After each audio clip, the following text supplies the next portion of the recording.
অভিনন্দন জানিয়েছেন, ওনার টুইটার দেখেছেন, অভিনন্দন জানিয়েছেন, কাজ করতে চাই বাংলাদেশের সাথে, বাংলাদেশ ইন্ডিয়ার সম্পর্ক ইমপ্রুভ করতে চাই এবং আগামী দিনের দুই দেশের মধ্যে সম্পর্ক আরো শক্তিশালী করতে চাই।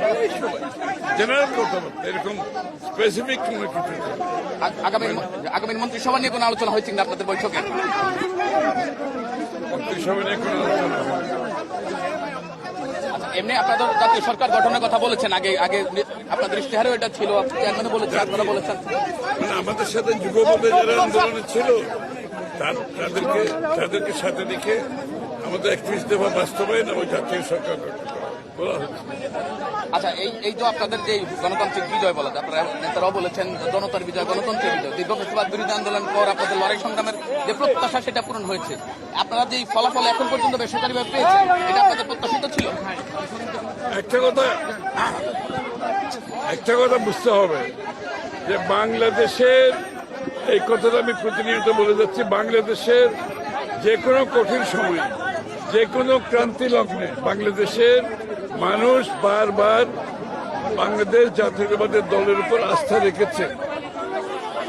এবারও সেই কাজটা বাংলাদেশের মানুষ বাংলাদেশ জাতীয়তাবাদী দল এবং তার নেতৃত্বের উপর আবারও আস্থা রেখেছে। বিগত দিনও ক্রান্তি লগ্নে কঠিন সময়ে যখনই আসছে সেটা বিএনপির উপর আস্থা রেখেছে। এবারও তারা তাই করেছে, কারণ তারা জানে একমাত্র বিএনপির মাধ্যমে যে কঠিন সময় থেকে আমাদের উত্তরণ ঘটাতে হলে বিএনপির মাধ্যমে সেটা করতে হবে, বিএনপির নেতৃত্বের মাধ্যমে সেটা করতে হবে।